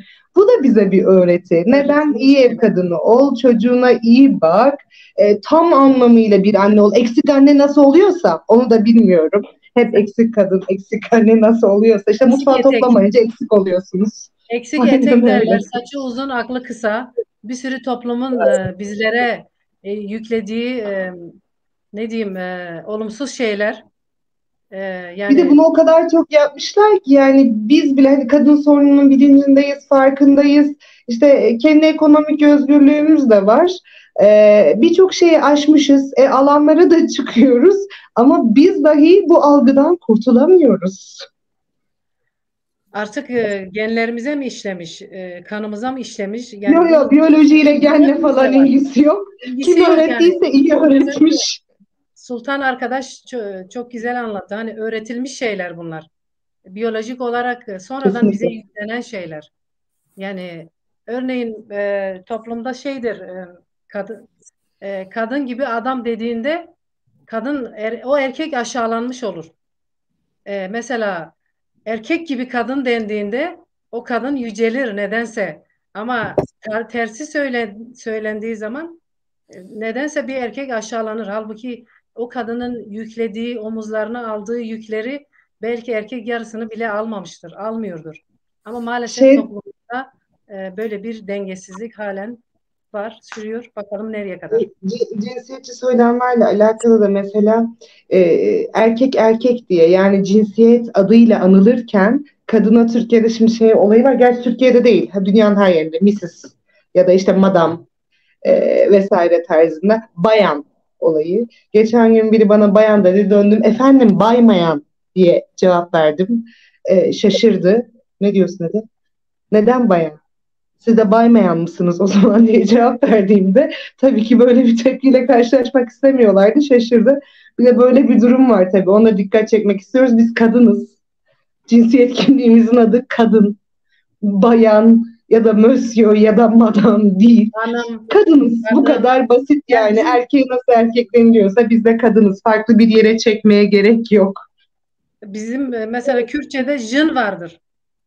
Bayan, hanım, şu bu terimleri çok yoktur. Jın vardır. Evet. Her şeyi anlamlandıran bir jın terimi vardır. Biz de onu ölçü alıyoruz. Bayan daha çok bayın yanındaki gibi geliyor. Bayın arkasından yürüyen gibi. Ondan türeyen. Daha, Evet. daha Bay sözcüğünden türeyen. aynen. Baydan türeyen gibi geliyor insana. Gelek spas Dilan. Belki sabaha kadar bunları konuşsak herhalde konuşuruz. Hiç Evet. sonu gelmeyecek. Sevgi, sana soralım. Sana göre güçlü bir kadın nasıl olmalı? Güçlü kadın kimdir? Vallahi güçlü kadın, çalışan bir kadın. Kazancı hep kazanmışken, sarının hep dosta. Korku flatha geçindirmişken. En başta yani çocuğunu yetiştirecek kadın güçlü bir kadındır. Her şey hep. Yani muhtaç kesin abi. محتاجة كيس نابجي خايش شوش مش بي geçmeyi خايش بكي كوركي خايش بكي iş خايش بكي yani sadece iş çalışma ne mali خايش كوركي خايش kuflat خايش her şeyi kendi yapan jındır güçlü kadın. Yani ma mernakin geçimi Ya tamam çocuk ama bakımını hayır mercidikine ama yani şahsen az her iş hazır hatkıma tamam merkemici az terma çalışmış dövmeci terma maktoy korki hayış dövme her işi hazırdık mı yani ben az güçlü hissetmiştik mi ben işi hap kırkışıva ki muhtaç kesin abi ma merkemi ben ama lokemi ben jın dediğini her iş hap ki sarının ya dostu yani çocuğun olsa bir muhtaç olmayacaksın. her bir şey gelek spas ama varni sultane yani mesaatlik jî derbas kir me nizanî wext çing derbas bû bi rastî Sultan em ji te bipirsinê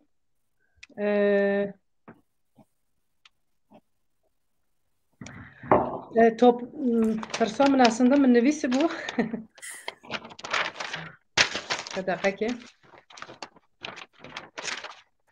Çiğdem sen onu ararken bir arkadaş sormuştu hani yüzyıllar önce özgür olan ya da toplumdaki yeri erkekle tamam. neredeyse denk olan Kürt kadını neden kaybetti bu durumunu diye bir soru vardı, hatırlıyor musun ki kimse evet. cevaplamak ister mi diye demiştin sen de. Evet. Ben sadece bu konuda kendi fikrimi söyleyebilirim.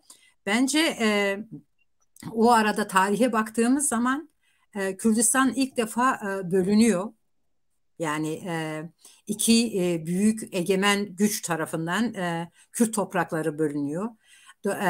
Egemen güçler kendi kültürünü ve daha çok da bu arada din olgusu da bence dahil oluyor. İslam dini artık o da Kürtlerin tarafından zoraki veya gönüllü, onu tam olarak ben bilmiyorum, doğrusunu söyleyeyim. Din olgusu da ortaya girince bizim Kürt kadınının toplumdaki o özgür durumu değişime uğruyor.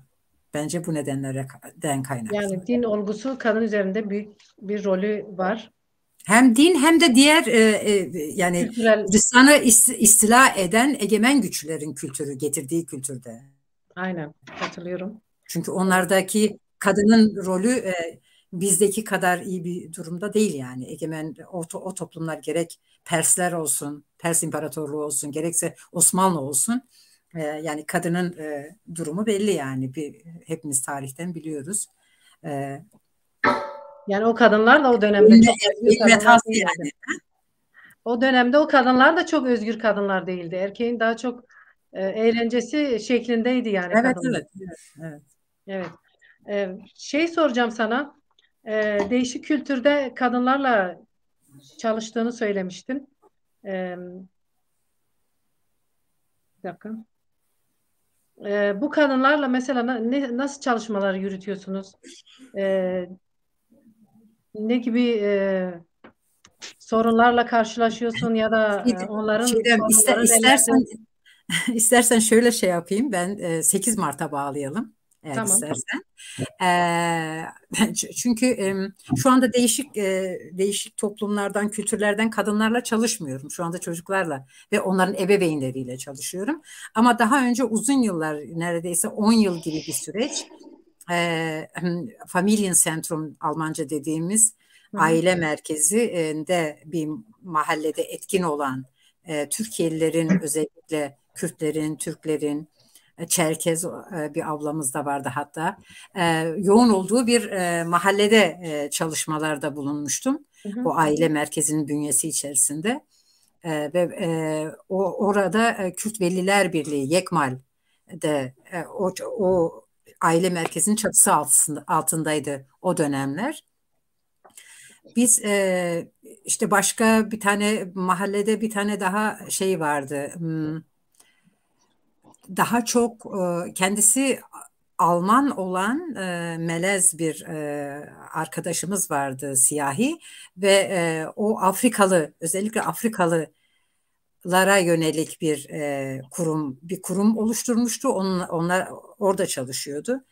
Tabii bütün bu hani mahalledeki bütün aktörlerle beraber çalışmak olanağı doğmuştu. Özellikle de şöyle bir karar almıştık. 8 Mart uluslararası bir gündür, kutlanılacak bir gündür. Ve o zaman mahallede oturan, çalışan bütün kadın kesimlerine ulaşalım diye bizim öncülüğümüzde olmuştu. Yani Yekmal ve o Nachbarschaft dediğimiz kurumun önderliğinde. Sonra işte dediğim gibi diğer Afrikalılara yönelik çalışma yapan derneğimiz de katılmıştı. Yani benim gözlemim şu, 8 Mart'la ilgili daha yani en çok belki özgürlük mücadelesi veren toplumlar, kültürlerin kadınları 8 Mart'ı çok daha fazla önemsiyor, anlamını biliyor ve kutlama gereğini hissediyor. O arada yani o gün kadın arkadaşlarıyla, yoldaşlarıyla bir araya gelmek istiyor. Fakat yani mesela Avrupa kadını diyelim, yani biz Almanya'da yaşadığımız için ortalama bir Alman kadını o kadar çok sık rastladım ki 8 Mart'ın anlamını bilmiyor. 8 Mart'ın yani inanılacak bir şey değil. Yani 8 Mart'ı 8 Mart olarak dünyaya tanıtan, kabul ettiren Clara Zetkin bir Alman devrimci kadın olmasına rağmen Almanlar bunu yani ortalama Almanlar bilmiyor. Solcu Almanlar biliyor. Solcu Almanlar zaten onlar bizlerle de kutlamayı da organize ediyorlar. Bir diğer gözlemim mesela o mahallede oturan sosyalist blok ülkeleri, işte ne bileyim Macar olsun, eski sosyalist bloklar diyelim, Polonyalılar olsun, Ruslar olsun, Doğu Almanlar olsun, onların bir 8 Mart kültürü var. Bizlere benziyorlar. Bizler gibi kutluyorlar. Ve yani bizlerle, kadın gruplarıyla yan yana gelmeyi istiyorlar ve gelebiliyorlar yani. Dediğim gibi ortalama bir Almanları imkanı yok. Ne biliyorlar ne de gelmek istiyorlar yani. Ve benim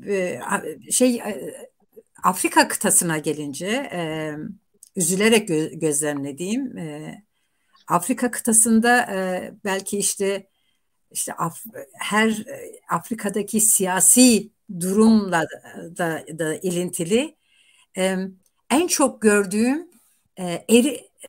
Afrika'daki siyasi kadın, kadınlar Eritre'den. Yani oradan olan kadınlar daha çok böyle onlar da bize benziyorlar. Demek ki yani özgürlük mücadelesi veriyorsa bir toplum ve güçlü bir örgütlülüğü varsa, dinamik olarak bu mücadeleyi yürütüyorsa, bu onun kadın hareketine de yansıyor, kadınlarına da yansıyor, kadın bilincine de yansıyor. Evet. Ben böyle görüyorum. Yani biz orada Türk kadınına gelince, yani orada daha çok göçmen kadınları vardı. Yani göçmenle zaten mülteciler arasında da büyük bir fark var. Bizim kadınlarımızda gerek Türk olsun, Kürt olsun, onlarda mülteciler daha siyasal bir yapıya sahipler ve 8 Mart'ı biliyorlardı ama biz ilk o 8 Mart'ı mahallede kutladığımız zaman Türkiye'li göçmen kadınlar yani bu eş olarak evlilik yoluyla gelmiş veya işte anne babaları işçi olarak gelmiş olanlar 8 Mart'ı bilmiyorlardı. Sonra bizimle beraber tanıdılar ve çok da benimsediler. Yani artık onlar da yani 8 Mart artık bizim mahallemizin o dönem Berlin'deki o mahallemizin mutlaka kutlanılan bir bayramı haline geldi zaman içerisinde. Evet. Yani, Kürt Ebeliler Birliği aynı mahallede Nevruz'u da çocuk Nevruz'unu da kabul ettirdiler. Yani bunlar çok çok güzel gelişmelerdi. Evet, çok değerli gelişmeler. Gelek spas Havala Sultan. Bir şiirimiz var şu anda sırada. Hazır mı reji?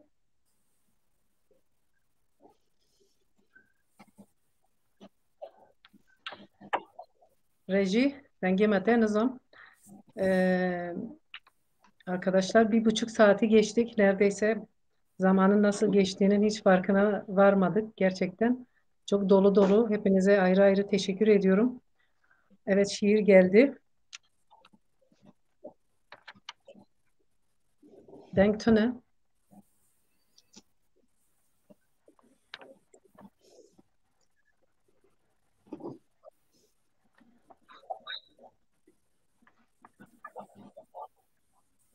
Reji denktone.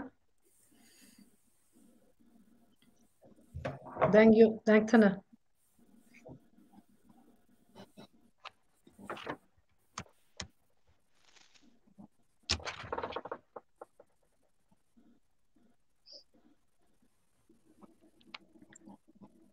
Denktone hatta ayardaki berdevam kini. Mümkün mü? Ben bir iki şey söylemek istiyorum da.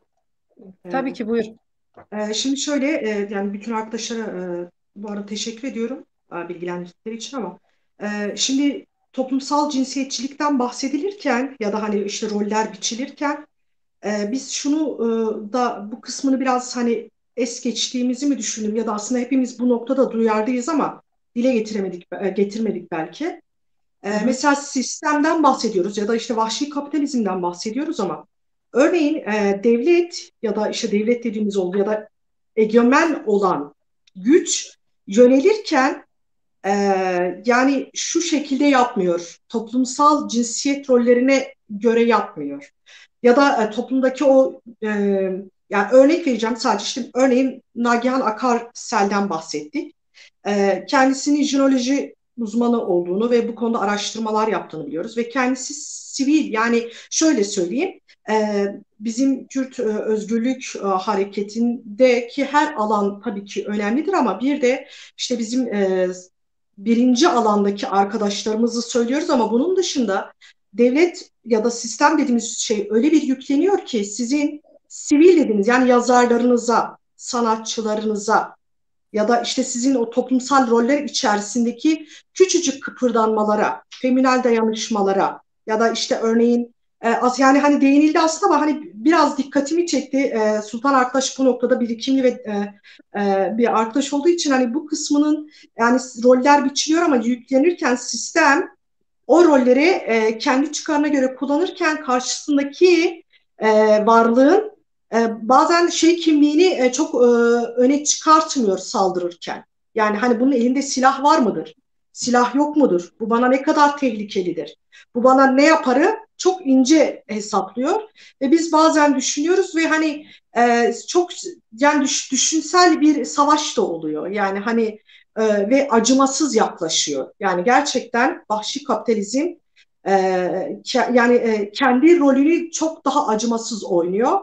Bizler daha da güçlenip daha da birlikte mücadele ettiğimiz sürece tabii ki cevap olacağız ama hani dokunabildim mi bilmiyorum ama Sultan arkadaş senin tam anlamanı istiyorum aslında. Yani hani sistem ve vahşi kapitalizm yüklenirken örneğin tutsak kadın arkadaşlara örneğin ya da hani kadın demeyelim bütün tutsaklarımıza belki ama hani öznelde hani biz vurgu yaparken söylüyoruz ya şimdi 8 Mart'a bağladık ve kadın üzerinden biraz daha yoğunlaşmaya çalıştık bu programda. Ama öyle bir şey ki senin o toplumsal rollerin içerisinde bu işte bir eksik etektir demiyor. Ya da işte bu bir kadındır, zayıftır demiyor sana saldırırken. Yani senin elinde işte hani bunun elinde silah vardır, yoktur ya da bunun elinde şey örneğin sanatçıdır. Yani her anlamda saldırılıyor. Yani bu konuda ufak bir şey bekliyorum. Arkadaşımın toparlamasını istiyorum. Hani ben çok dağıttım sanırım. Toparlamanı bekliyorum hemen. Bir şey söyleyebilir Sultan miyim? sebebi Tabii tabii. Şimdi biliyorsun sevgili Dilek, haklısın. Gender konusu çok geniş bir konu. Yani onu burada gerçekten bu kadar kısa bir sürede ele almak çok zor. Şeyde haklısın. Yani kolonyal güç veya işgalci güç dediğimiz yapılar kesinlikle göz önünde bulundurmuyor. Kesinlikle yani o kadın veya erkek, yani o toplumsal gender dediğimiz toplumsal cinsiyeti göz önünde bulundurmadan aynen senin dediğin gibi, hatta daha fazlasını yapabiliyor. Ne bileyim işte kadının cinsel olarak tacizi olsun veya tecavüz olsun. Yani belki binlerce bulmaz ama Kürt kadını intihar etti. Yani bunları yaşadığı için intihar etti. Ama aynı şeyi mislisini ben Afrikalı kadınlarla ilgili okuduğum zaman da gördüm. İnanılmaz yani. Bu bütün işte egemenlerin şiddet olarak, hani fiziki şiddet olarak veya hatta fiziki ve psikolojik şiddet olarak uyguladıkları yöntem. Hepimiz biliyoruz yani çıplak kadın gerillalarını şehir ortalarında süründürmeleri. Aynı şeyi erkeğe yaptılar ama çıplak yapmadılar. Yani daha da ileri götürerek yapıyorlar bunu. Evet, böyle bir yani sağ ol. Bence teşekkürler, sen bu katkıyı sundun. Cezayirleri keza öyle yani. Evet, çok önemli ve değerli bilgilerdi gerçekten. Bunları dile getirmek önemliydi. Gelek spas ve hırdi roji vek min gotiyem gran berva tavabun işterni min helbestek hazır kiribu li çe nebu az bağırım reji nikani li vidare çe bike ez dixwazim bixe bixwînim ger mikani me li vidare ez bixwînim ji bo jina Amînê min nivîsîbû dengte baş ne yar wek her caran Kurdan dikujin li her çarparça Kurdistanê porê te li serî ne yaran bû bela telaw bi telaw li cîhanê bela bû çavên te girtin dengê te qut kirin rihê te telaw bi telaw ji te kişandin lê nizanên tu yê bibî pûkelek navê te qêrîna te bigê ji cîhanê jina Amînê ka rabe bibîne ku te çi kir erd û ezûman bi gotina jin jiyan azadî dihêje tu bûyî raperîn û tu bûyî stêrk tu bûyî bûka azadiyê porê te guliyê te qirika wan badide dawiyê mirovên barbar tîne jina Amînê tu jinî tu jiyanî tu cangoriya jinên bindestî yî jina Seqizî tu nemirî tu nemirî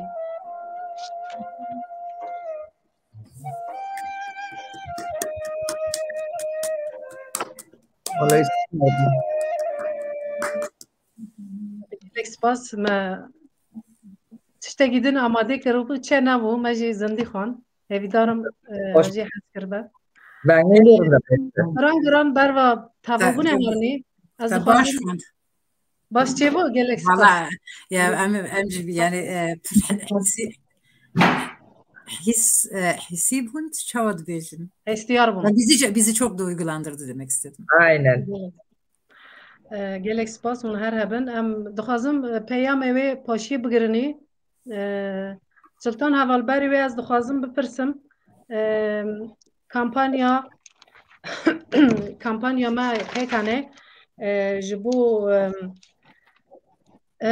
مال خج گلی خره وقتی کنی هبو او لچه آستایه نها چند مال هاتن جیکرن هین دست ماده چقدر مال هنه هم هین چقدر دکانی خبکی جندن کسا و بجی بکنی دکاری هنک لسر و بریار بدیمه یا دجی از دخوازم فیلم لگر لچه آستایه هنک انفورماسیون جبو و بدیمه باشتره جبر کو میلش مراق تکیه دخوازن هر فیلم جی جار نجمه د پرسنه فیلم تاوا بو یا جی چر بو ام دخوازن وانشتا بپرسنی با کسی جمع پرسنی جی ببرسنی کرم کرد زور سپاس جانه از نها کردی بردوام کرد جبوی که عربی از بیت تکارم راستی yani برخط dedin ama yani mesela tişti teorik yani prak bu ne kadar Kürdi vukas denkini tamam yani la proje ma به HDP و یکشی چند سازی edin و لترکیه بردوام تکه و صد مال نها صد مال yani insanemi Kürden Anatoliye navin le praniji lupa yantıkın ona malaha dan am spasiye hamu tıkın carektin ek min habala bisti nezka sad mal ona nahat deda insanemi ertihije da zarar din lava nat demen edin bize mal hin valaya dasma da heye le ona le gundana jibuk au malna gundana کس نخواه گند نخواسته هر داره یعنی میرو و عالی ارتجی واد ندا او دبیشن yani belki جی گند نزان گنده ما چخواست مدرن چخواست خوشن ama belki de mina gönde hin bared wang di meje wana daye ama na hap hin penje mal heye ser film filmime leger em hin se bajara da me planlamada le Almanya tane sar Almanya denktikim bir mesele se ciye de vere merandın na despeki şazdeyi maha çar Nisan'e ev le esene 22 Nisan Frankfurt am Main verne mezekrin o hinme tam tarih eknekriye hinme tam tarih belenekriye maha Mayse ji le bajari Wetzlar leger bemirnin ama hin mesela na haval insanı me temaşa tıkın dibêjin ki mesela vî bajarî jî Almanya em bajar gidin dijî va bajarna em dikarin film bimêrinê serserî serçava yani em yani xwazin çi qas yani film rastî filmekî baş e û pir emek jî têda ye çi qas gelî me Kurden Anatoliye navîn û Kurdendin yan jî mirovedin bibînin wqas em bavê kêfxweş dibin û ew ji me re qezencek e yek jî plana me de ew ji tam nebellî ama ez bawerim bi yekê gulan e em dixwazin şevekê çê bikin li Almanya Tabii Kurdi Anatolya navîn. li bajarê Pekan ki Bigore ew qazanca ji fîlm de were jî we gotam ji bo erdhêjiyê didin ne wisa kesên tabii bu ya min dixwast ez wê ayrıntî jî ama min hin piştî şevê jî belkî dixwast ez vê bêjim ji bo ki wê şevê jî ji bo şev jî Türkiye Dibêjin Dayanışma Gecesi hem seçime ra yani hem boy seçime hem jî ertêje yani ra em hemû ba yani meskirina film yani kazanca vê şevê hemû em ji ertêje mağdurên erdhêjî ra mağdure ertêje düşünmek. Evet. Gelek sos bunu her hebin. Zor spas. Yek şey ez dixwazim hevalara bêjim 25 Adare merkezî Nevroz heye li ew ji Frankfurt'e ya saziyema Pekan çadrê me heye yani hevalekten Nevrozê me ziyaret bikin me hevdinas bikin em pir kêf xweş didim. Zor spas. Belê ez bawerim Canan Sevgî dilegil İsviçre ew nikone were nizam têne Nevrozê dilan jî nikone were ama Canan û Sevgî eger bixwazin em ê bi hev re herin. İnşallah. Dilan dilek tu ji tê? Na ez pêm li vir cihê yani em Swîçreyê cem Newrosê em li vir herkes li cihê xwe pîroz dike ama Canan Sevgî ez em dikarin bi hev re werin ew jî tiştekî rojeka qîmet em bînî înşallah em ê her nê li jî pîroz kinî ez dixwazim gotin ew ê dayî heynin Dilan tu çi dixwazî bê herî dawî Türkçe rica edeceğim. Son cümleyi anlamadım. dedim son sözlerinizi alalım. Programın sonuna yaklaştık. Ne demek istiyorsun? Maalesef biz burada Nevroz'u kutlayamayacağız gibi öyle görünüyor. Nevroz benim doğum günüm. Hem de doğum gününü de kutlayalım. Ayrıca Canan arkadaşın eşinin de bugün doğum günüymüş. Onun da doğum günü bu vesileyle senin de hatırlatman dolayısıyla kutlamış olalım. Ben şunu söylemek istiyorum son olarak.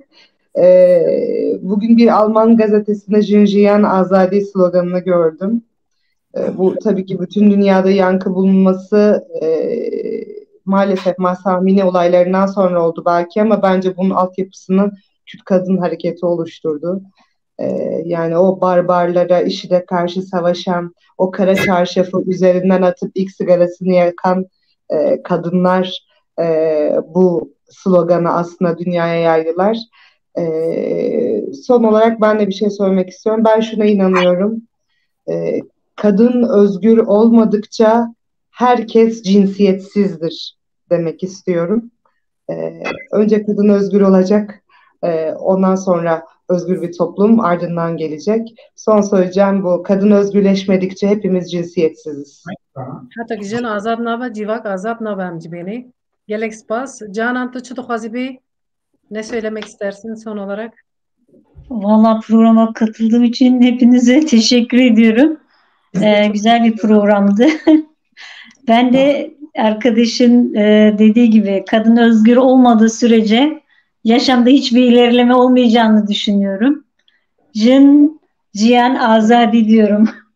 Gelek spas. Sevgi tu çi dixwazî bê? Valla ben de katıldığım için teşekkür ederim.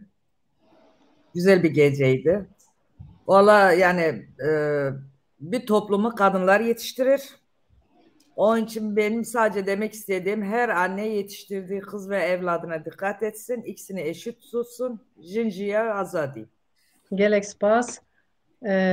Sultan tu çi dixwazî bê?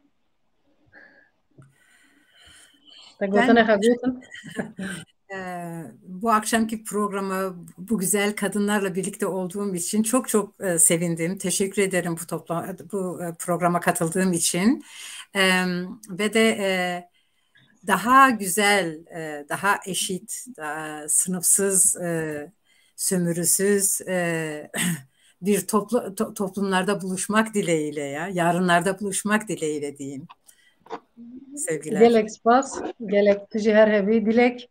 Em dixwazin gotinê te jî bigirnî û bi stranka te jî dawî bikinî. Em dixwazin bi hev re civên cin, jiyan, azadî. Tamam. Böyle.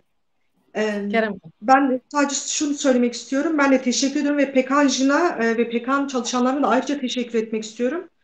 Güzel ve renkliydi. Yani çok daha konuşulacak, çok daha büyük şeyler vardı ve hani belki zaman kısıtlıydı ama çok renkliydi. Kadın rengindeydi. Toplumsal bir renkteydi aynı zamanda. Bütün dünyayı okuyacaklar bir renkteydi. Yani bütün toplumu okuyacaklar bir renkteydi. Hepinize çok teşekkür ediyorum. Yani ismini anamadığımız bütün kadınlara belki ya da bütün direnişçilere selam olsun. Barış annelerine selam olsun, inisiyatifine, cumartesi annelerine, yani hepsine, bütün direnen canlılara selam olsun. Bütün direnen kadınlara, bütün direnen Kadınlara ve analara, canlılara. Ben öyle herkese, diyorum çünkü biz hep beraber eziyoruz. ben de son sözlerimi söyleyeyim. Dileğin şarkısıyla birlikte programı sonlandıralım.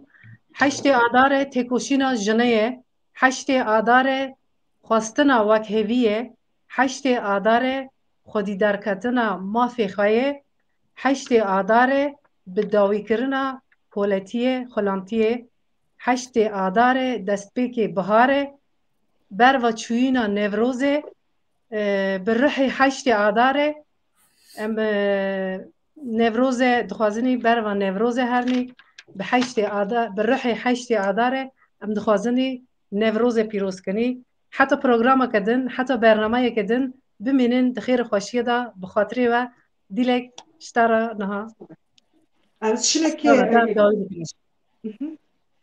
Beyte barındı be, beyte şiyanla be, tuçuy eskimi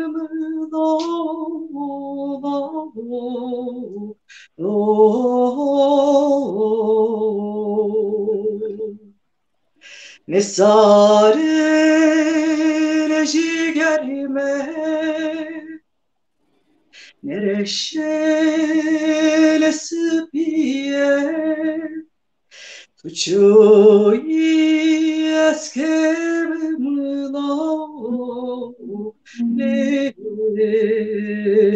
tuçuy eslalım lole, Pashtu deskemu Sivabu astreçava Jikayken jiane Vladi şavreşim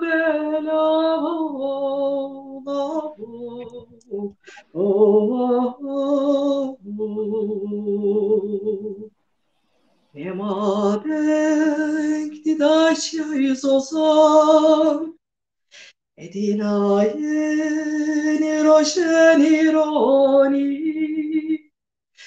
Puştun esmatmam Lavo Puştun eskemim Leleu Tuçuyes lalibum